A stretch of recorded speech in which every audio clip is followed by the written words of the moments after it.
ए भाई, गाड़ी आगे ले।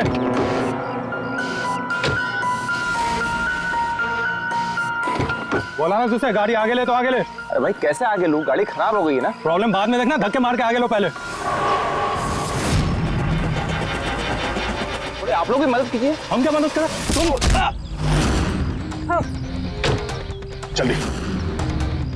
इस आदमी को मैं पहचानता हूँ सर, इसका मतलब हमारी इन्फॉर्मेशन एकदम सही है। यानी कि वो रूट नाम का कंप्यूटर हैकर इसी जगह पे होगा, और वो रूट जरूर कोई खतरनाक प्लानिंग कर रहा है सर। चाहे कुछ भी हो जाए उसे जिंदा पकड़ना है, ये जानने के लिए कि उसका मिशन क्या है। और इस मिशन में तुम दोनों साइबर कॉप की आगे भी जरूरत लगेगी। तुम यस सर। यहाँ बाहर गेट पे खड़े रहना। ओके बाहर सर। नजर रखना। चलो।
तो कोई नहीं।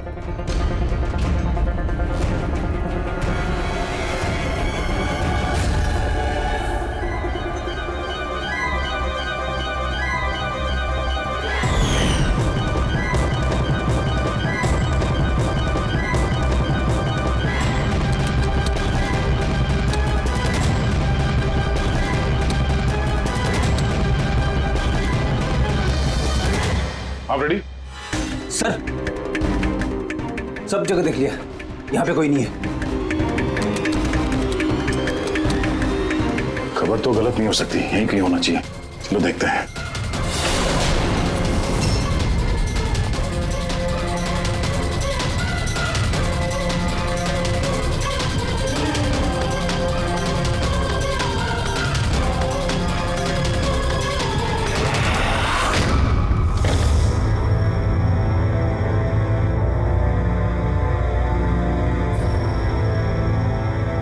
तो कोई नहीं है।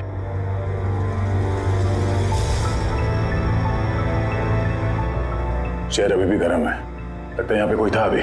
मगर सर एंड मौके पे भाग कैसे निकला? सर हम लोग तो चारों तरफ से बंगले के अंदर घुसे, किसी को बाहर भागते हुए नहीं देखा है। सर हाँ सर ये मॉनिटर देखिए सर, ये तो घर के आसपास की फुटेज चल रही, कहीं वो हमें देख के भाग तो नहीं गया? हो सकता है, वो ज्यादा दूर नहीं गया होगा। जरा इस जगह को अच्छी तरह से चेक करो, और पूर्वी इस कंप्यूटर को चेक करो, देखो क्या मिलता है। तब तक मैं गेट पे जाके देखता हूँ।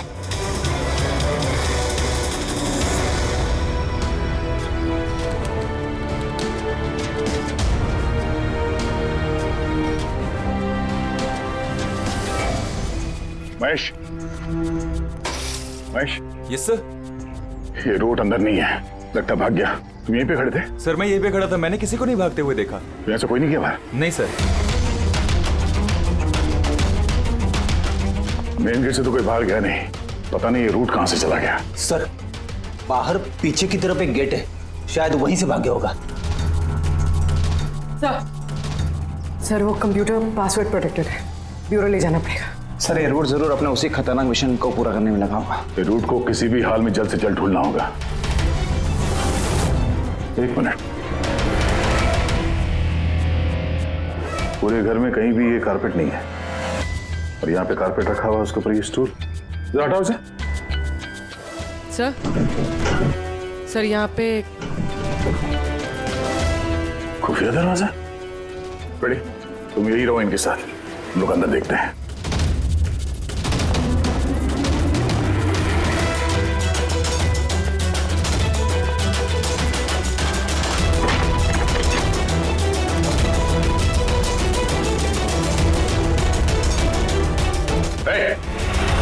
अब अगर अपने बचाव में कुछ कहना चाहती हो तो यही वक्त है। मुझे कुछ नहीं कहना, जो भी कहना मेरा वकील कहेगा। सर हमने इस रूट का कंप्यूटर सिस्टम एक्सेस कर लिया है और इंक्रिप्शन में भी सफल हो गए। कुछ पता चला? हाँ सर इसने पिछले कुछ दिनों में इंटरनेट पे भयानक वीडियोस पोस्ट किए।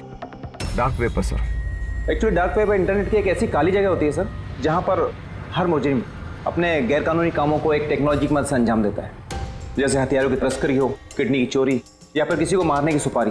सर ऐसा कोई भी काम नहीं है जो इस साइट पर नहीं होता है। समझ में ये बात नहीं आती, जब सब कुछ इतने खुले में होता है, सबको पता है, तो इसे रोकने के लिए हम कुछ करते क्यों नहीं?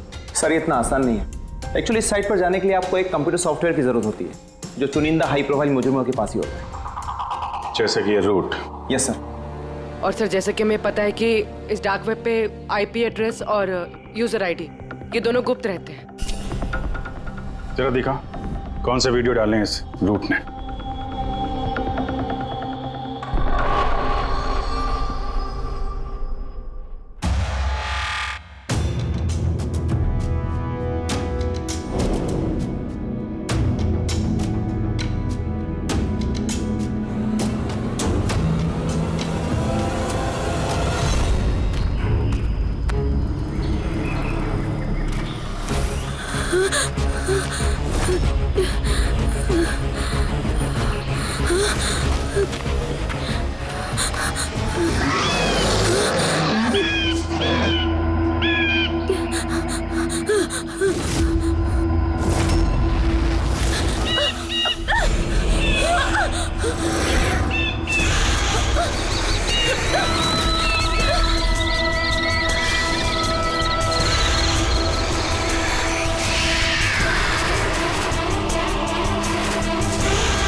अरे बाप रे, ये तो किसी डरावनी फिल्म का भयानक सीन है। ये सीन क्यों डाला डार्क वेब में? सर ये किसी फिल्म का सीन नहीं है, ये सब असली में हुआ है और किसी हीरोइन के साथ नहीं, बल्कि एक मासूम लड़की के साथ। जहां तक मुझे याद आ रहा है इसे स्नफ फिल्म कहते हैं ना?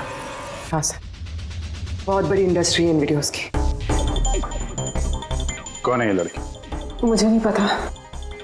तुम जिम्मेदार हो इसकी मौत की? नहीं सर, मैं किसी की मौत की जिम्मेदार नहीं हूँ। मुझे तो बस पैसे दिए गए थे ये वीडियो डार्क वेब पे डालने के लिए, और मैंने बस डाल दिया। किसने दिए पैसे? मुझे नहीं पता। नहीं पता कहने से काम नहीं चलेगा। एक लड़की की जान गई है। सर मेरे यकीन कीजिए, ऑनलाइन पैसे ट्रांसफर किए गए थे मेरे अकाउंट में। किसने किए मुझे कुछ नहीं पता। पता नहीं है तो पता करो। कंप्यूटर की बहुत बड़ी महारथी हो ना, ये पता करना तुम्हारे लिए कोई मुश्किल काम नहीं है। पता करो। अभिजीत, अगर कोई इस तरह का फिल्म बना के अपलोड कर रहा है तो हमें जल्द से जल्द उस तक पहुंचना होगा जो ये मौत का खेल खेल रहा है। एक काम करते हैं, इस लड़की की फोटो सभी पुलिस स्टेशन में भेज देते हैं। एक बार पता चल जाए लड़की कौन है, सारा मामला साफ हो जाएगा।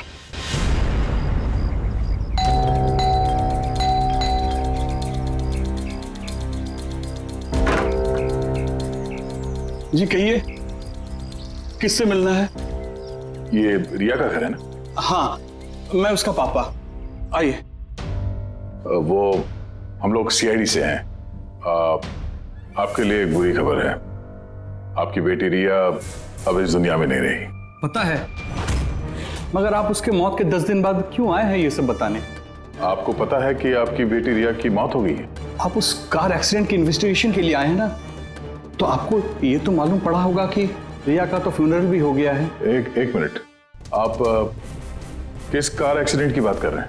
वही जिसमें हमारी रिया चल बसी है। शेयर टैक्सी में वो पुणे जा रही थी। नहीं, रिया की मौत कार एक्सीडेंट में नहीं हुआ है। ये क्या कह रहे हैं आप? एक मिनट, ये रिया है। हाँ, ये रिया ही है। एक्सीडेंट वाले दिन उसने यही कपड़े पहने थे। एक मिनट, सॉरी बाबू, लगता है कुछ कंफ्यूजन है। आप जरा बताइए कि आपकी बेटी रिया का कार एक्सीडेंट कैसे हुआ था? शेयर टैक्सी में वो पुणे जा रही थी, 7 और लोग भी थे उसके साथ। तो रास्ते में उसकी गाड़ी का बड़ा भयानक एक्सीडेंट हो गया। पूरी कार आग के लपटों में झुलस गई। मरने वालों के तो चेहरे तक पहचान में नहीं आ रहे थे। तो आप लोगों ने रिया को कैसे पहचाना? उसके सामान के जरिए बस हम उसे पहचान पाए।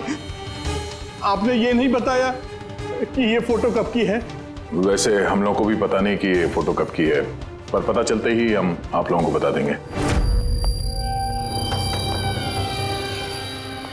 लगता है रिया का ये एक्सीडेंट सिर्फ एक दिखावा था, उसकी मौत की असली वजह को छुपाने के लिए। सर, अगर रिया का कार एक्सीडेंट एक दिखावा था, तो वो बाकी के 7 लोग जो उसके साथ गाड़ी में थे, कहीं वो भी रिया की तरह ही तो नहीं मारे गए? हो सकता है। सबके परिवार वालों से मिलना पड़ेगा। किस्मत अच्छी थी हमारी कि जो 7 लोग एक्सीडेंट में मारे गए थे, उनमें से एक का अंतिम संस्कार नहीं हुआ था। देखते हैं डॉक्टर सालों के इस लाश से क्या सुराग निकाल पाते हैं। वैसे भी लाशें इतनी बुरी तरह से जल गई हैं कि चेहरा पहचान पाना मुश्किल है। तुम लोगों का शक एकदम सही था। ये लाश टोनी की नहीं। लग ही रहा था सर हमें, लेकिन ये कौन है कुछ पता चला? नहीं यार, ये तो पता नहीं लगा है कि ये लाश है किसकी, लेकिन ये पता चला है कि इस आदमी को कैसे मारा गया। मैंने इसके बॉडी का स्कैन किया तो पता लगा कि इसके पेट में चाकू का बहुत गहरा घाव है। चाकू से? हाँ, चाकू का। और मुझे लगता है उस चाकू के वार की वजह से ही इसकी मौत हुई। मतलब चाकू से मारा किसी और को और उसे टोनी बता के एक्सीडेंट का हिस्सा बना दिया। ये गैंग आखिर करना क्या चाहता है? और इस आदमी की मौत 3 हफ्ते पहले हुई है। ये कार एक्सीडेंट हुआ 10 दिन पहले। वही तो, मतलब कार जब एक्सप्लोजन में जलाई गई, उससे कहीं पहले इस आदमी की मौत हो चुकी। 3 हफ्ते से इसकी लाश संभाल के रखी थी ताकि इस भयानक खेल को अंजाम दिया जा सके। यार एक काम करते हैं, जहां पे एक्सीडेंट हुआ था वहीं पे चलते हैं, पता करते हैं एग्जैक्टली उस दिन हुआ क्या था। मैं तो मजे से कार चला रहा था सर, और रेडियो पे गाने सुन रहा था। तभी अचानक से मैं जोर का धमाका सुना। मैं तुरंत अपने कार से निकला और मैंने देखा कि मेरी सामने एक कार आग की लपटों में जल रही थी। मुझे समझ में नहीं आ रहा था कि मैं क्या करूं। तो ये कितने बजे की बात होगी? सर, मुझे लगता है कुछ शाम के 5 बजे होंगे। है? ये कैसे हो सकता है? सर, एक सेकंड। सर, ये टोल नाके की फुटेज देखिए सर। यहाँ पे तो गाड़ी 3:30 बजे क्रॉस हुई थी। फिर ये जगह वहां से 20 किलोमीटर दूर ही है सर। तो 20 किलोमीटर का सफर तय करने में 1.5 घंटे तो नहीं लगने चाहिए। रास्ते में कोई ढाबा होटल भी नहीं है, कोई चाय वाय के लिए रुक जाए जहाँ पे? एग्जैक्टली। तो उस हिसाब से गाड़ी को यहाँ पे 4 बजे पहुंच जाना चाहिए था, मगर यहाँ पे एक्सीडेंट हुआ 5 बजे। इसका मतलब है ये जुर्म इस 1 घंटे में ही हुआ है। तो गाड़ी को उस समय कहीं ले जाया गया और उन सबको उतार के उसमें 7 लाशें रख दी गई। और उसके बाद गाड़ी को यहाँ पे लाके ब्लास्ट करवा दिया। सब प्लान था। सर, ऐसा लगता है इन सब लोगों को वहीं लेके गए हैं जहां पर रिया को लेके गए थे, वो स्नफ फिल्म बनाने के लिए। जगह जल्द से जल्द ढूंढनी होगी यार। कुलवी ने SMS भेजा तो किसी पेड़ की फोटो है। हाँ पूर्वी। सर, ये पेड़ जिसकी फोटो भेजी है मैंने, इसे मोरिंगा ओलिफेरिया कहते हैं सर। हाँ सर, ठीक ऐसा ही पेड़ रिया वाले फुटेज में भी है। ये देखिए सर, उस फुटेज का स्क्रीनशॉट भेज रही हूँ मैं। सर, ये पेड़ महाराष्ट्र के 2 जंगलों में पाए जाते हैं। ये तो एग्जैक्टली वैसे ही पेड़ है, महाराष्ट्र के 2 जंगलों में। कौन कौन से जंगलों में? सर एक जंगल है जो नासिक के पास है और दूसरा जंगल एक्सीडेंट वाली जगह से सिर्फ 1 घंटे की दूरी पे है और इस जंगल का नाम है प्रीफिक्स फॉरेस्ट। जरूर ये मौत का खेल इस प्रीफिक्स जंगल में ही हुआ है। प्रीफिक्स फॉरेस्ट तो काफी बड़ा जंगल है यार, मीलों तक फैला हुआ है। फॉरेस्ट ऑफिसर की मदद लेनी होगी।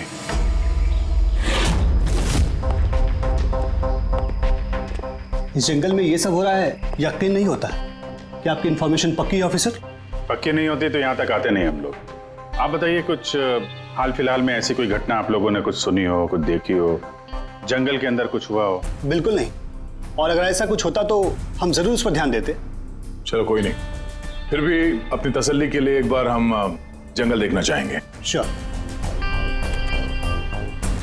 वैसे सर आप लोग पूरा जंगल देखना चाहेंगे? क्योंकि मीलों तक फैला हुआ है ये, इसमें काफी वक्त लग सकता है। नहीं, हम पूरा जंगल नहीं देखेंगे। हमें जंगल का वो हिस्सा दिखाइए जहाँ पे कोई आता जाता नहीं है, क्योंकि अक्सर सुनसान इलाकों में ही जुर्म पनपता है। Okay officers. विनोद, देखना, इन्हें जंगल के उन इलाकों की दिखाने की जिम्मेदारी आपकी है। ओके? जी सर। Yes sir. सर एक सेकेंड सर, ये देखिए सर, ये जंगल का सबसे घना और सुनसान इलाका है। मेरी समझ से हमें यहीं से शुरू करना चाहिए। ठीक है, देखते हैं।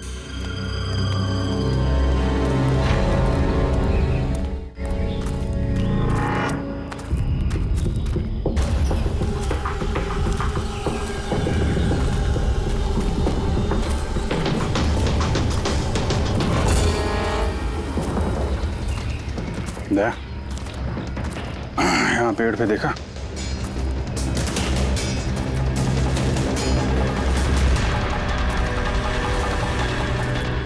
छोटा सा कैमरा। मतलब हम लोग सही जगह पे आ गए हैं। यही वो जगह है जहाँ पे वो फिल्म बनाई जा रही है। कैमरा ऊपर भी है, उस तरफ बैंड है।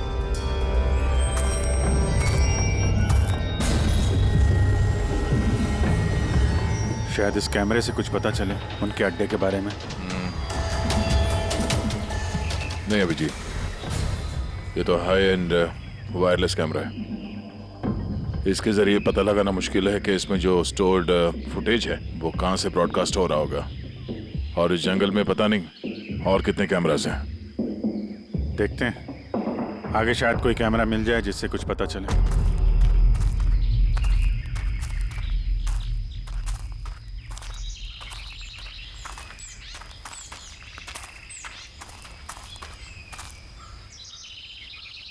सर, सही निशान देखिए। मुझे लगता है हमसे पहले यहाँ कोई आया है। हम लोग सही डायरेक्शन में जा रहे हैं।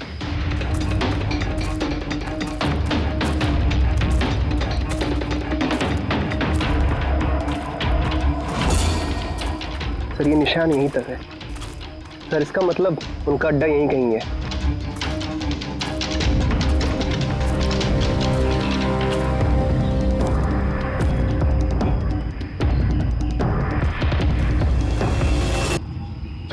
सर जल्दी आइए।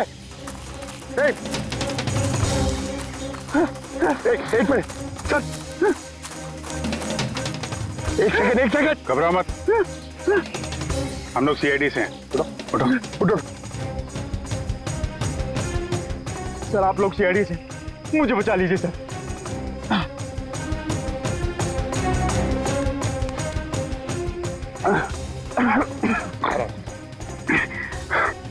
यहाँ फंस कैसे गए तुम?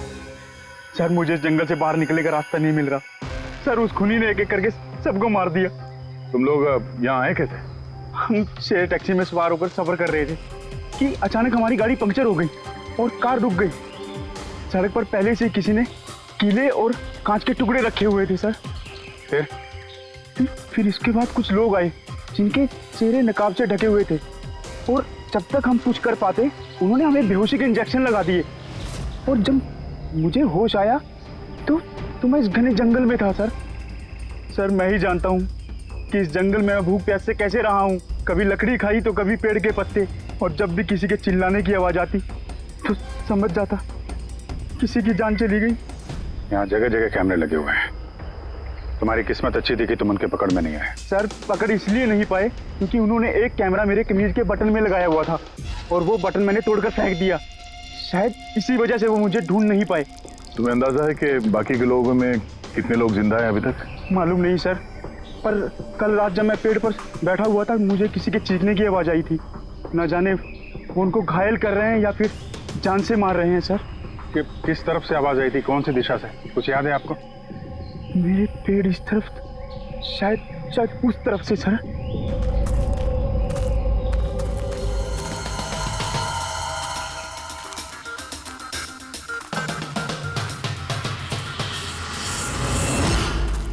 सर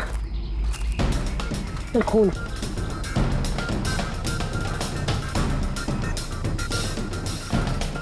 सर यहाँ पर भी। इसका मतलब उनमें से कोई घायल है, किस तरफ गया होगा? सर ये देखिए, खून के कुछ निशान इस तरफ भी जा रहे हैं। इस तरफ भी खून का निशान है और इस तरफ भी है, दोनों तरफ है। दोनों तरफ देखना पड़ेगा। पंकज, पूर्वी, तुम लोग इधर देख लो, हम लोग इधर देख लेते हैं। विनोद, तुम इनके साथ जाओ और हाँ, हर आधे घंटे में अपडेट देते रहना, ठीक है? आप आइए।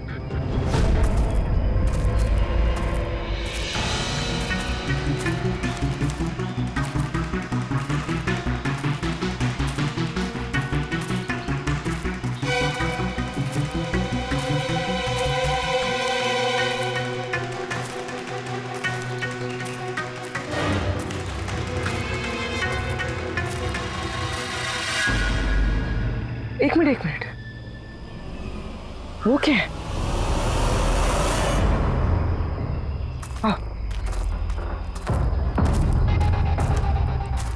घर, शायद घायल विक्टिम ने यहीं पर पनाह ली हो।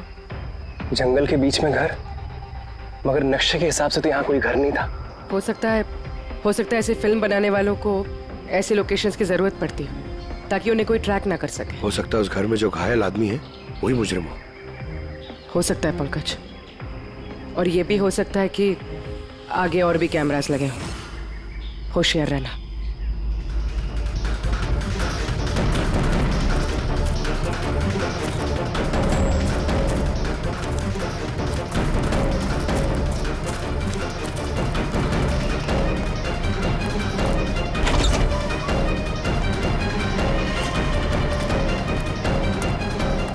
पंकज, टॉर्च।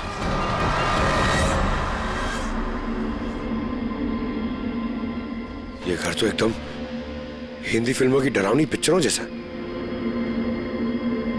उस घायल विक्टिम को यहीं पर लाया गया है। वो आवाज सुनी? अंदर से आ रही है।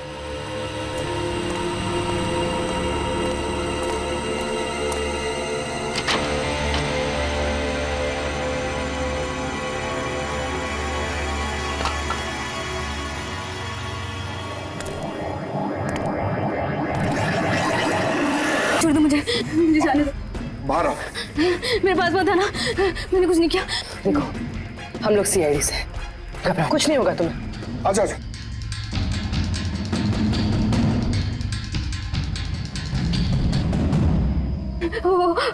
वो यहीं पे,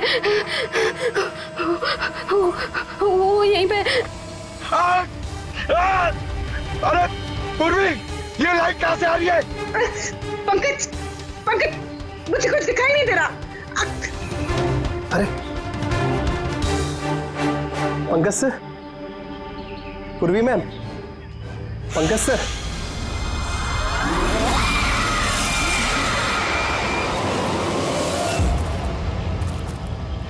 सर, खून के निशान तो यहाँ के खत्म हो गए।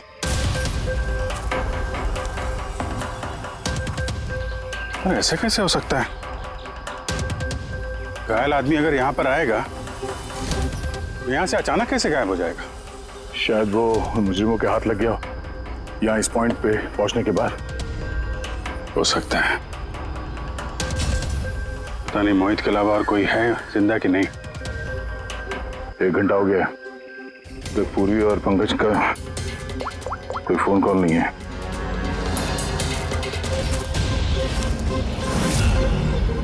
पूरी फोन उठा नहीं रही है। पंकज, देख लो।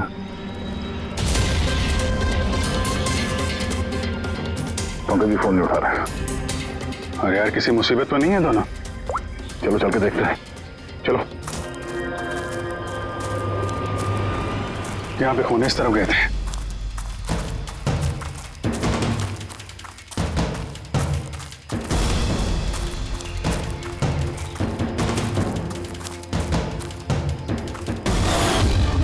इस घर के अंदर शायद कोई हो, मैं अंदर जाके देखता हूँ।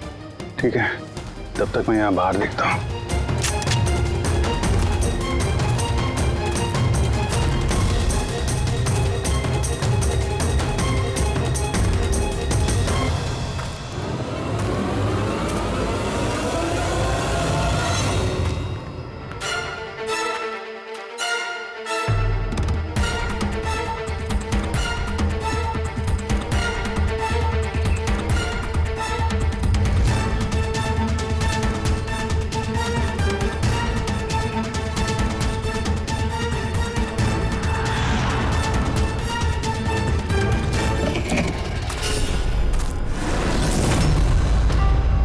पंकज कब है?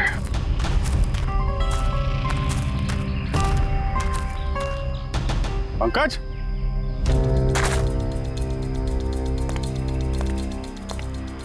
पंकज,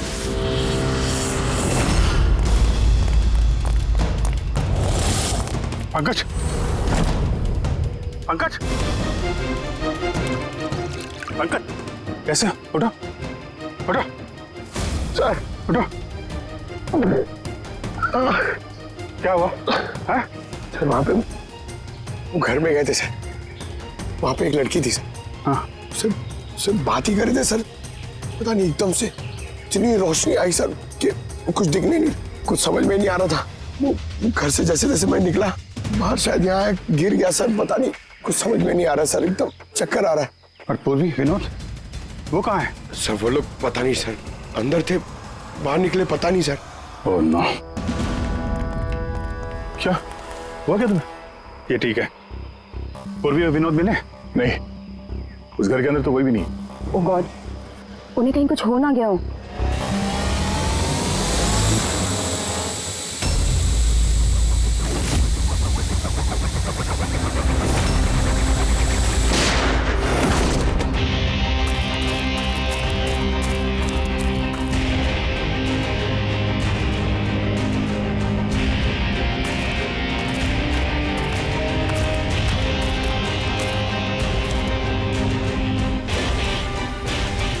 ये सब तो बड़ा मुश्किल होता जा रहा है।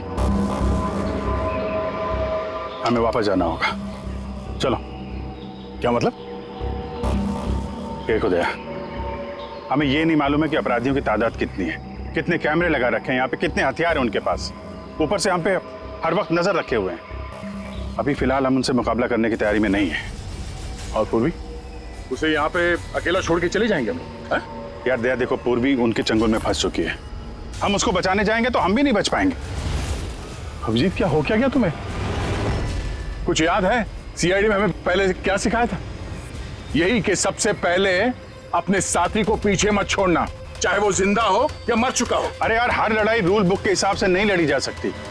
हमें यह भी सिखाया गया था कि प्रेजेंस ऑफ माइंड का इस्तेमाल करना अलग अलग परिस्थितियों में। आई एम सॉरी, तुम्हारे इस थॉट से मैं एग्री नहीं करता। आई एम सॉरी, तुम्हें जाना है तुम जा सकते हो, बिना पूर्वी के मैं यहाँ इस जंगल से बाहर नहीं जाने वाला। जिद मत करो दया, हमें यह भी नहीं मालूम है कि पूर्वी जिंदा है कि नहीं। अभिजीत, वो एक सीआईडी ऑफिसर है, इतनी आसानी से हार मानने वाली नहीं है। वो बेचारी अकेली लड़ रही होगी उन मुजरिमों से, और अब जब उसे सबसे ज्यादा जरूरत है हमारी, हम पीठ दिखा के भागेंगे यार। ज्यादा जरूरी यह है कि जो लोग उस गिरोह के कैद में नहीं आए हैं उनको बचाया जाए। और तुम्हें पूर्वी की इतनी परवाह है, तुम जिद मत करो, मेरे साथ चलो, हम लोग अच्छी प्लानिंग बना के वापस आएंगे। चलो। इसे हो क्या गया सर? अभी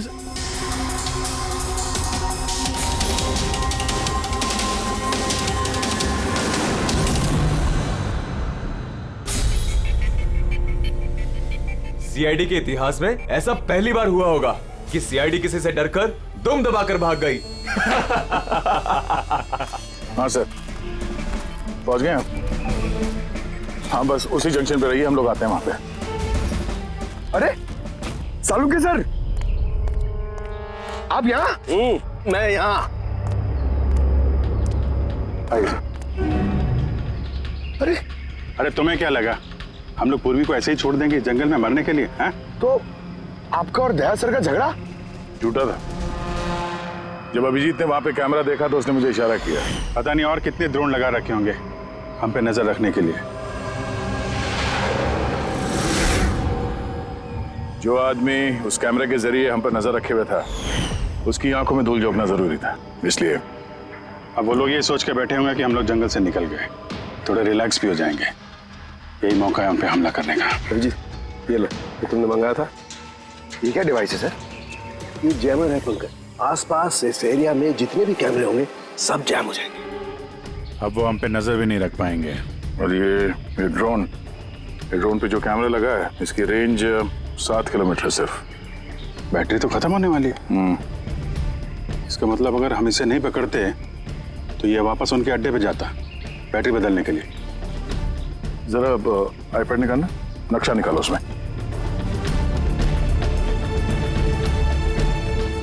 ये वो जगह है जहाँ पे हमें ये ड्रोन मिला था। और इसके पास ही वो बंगलो है। लगता है यही होगा मुजरिम का ठिकाना। तो चलते चल के आजाद कराते हैं पूर्वी और बाकी जो जिंदा बचे हुए लोग हैं उनको। चलो। नहीं सर, आप मेघना और मोहित आप लोग यहीं पे रुकिए, हम लोग देखते हैं।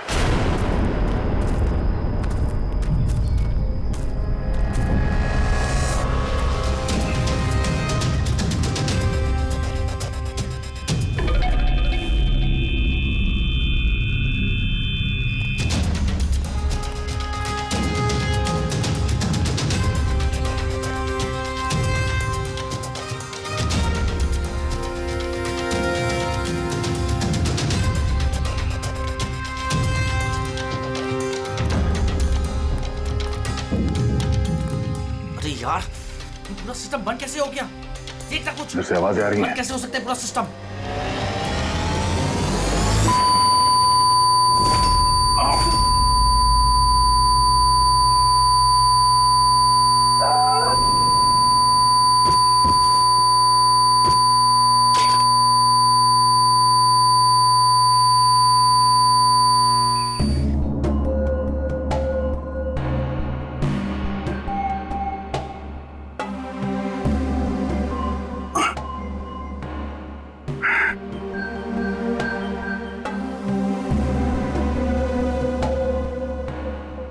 पंकज,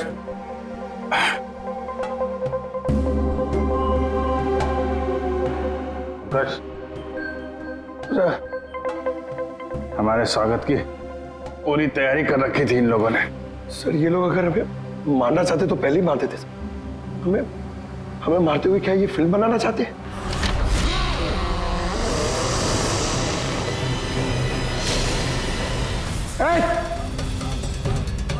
सर्च जाओ, सर्च। मैं हूं पंकज। पूर्वी,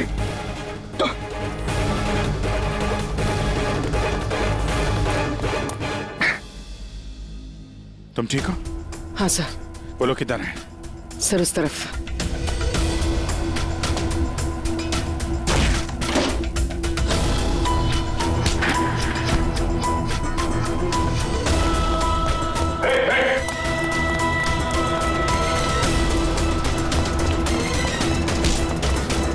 सर चल चल।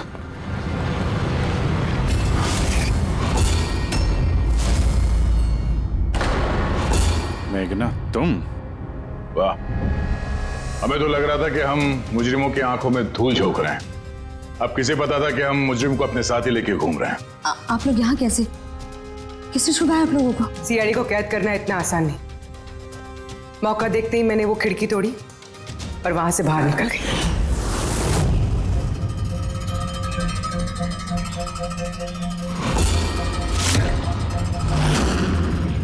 और उसके बाद मैंने उन्हीं लोगों का पीछा किया जिन लोगों को तुमने भेजा था मुझे ढूंढने के लिए। और फिर मैंने उस नकाबपोश आदमी को देखा और उसका भी पीछा किया।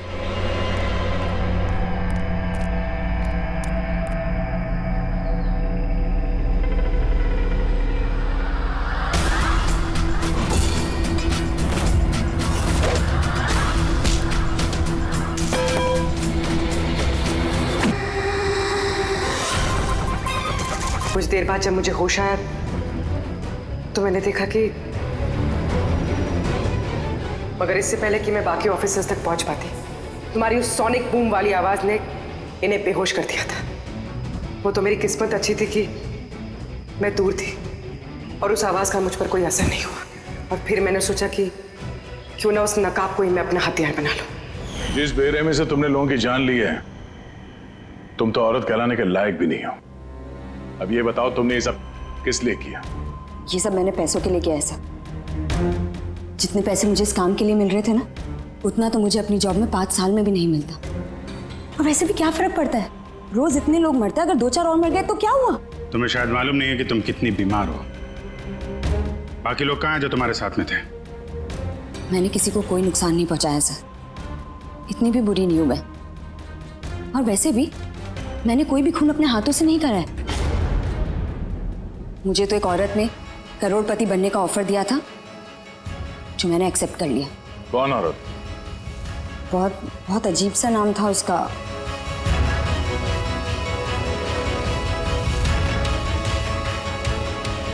रूट। रूट?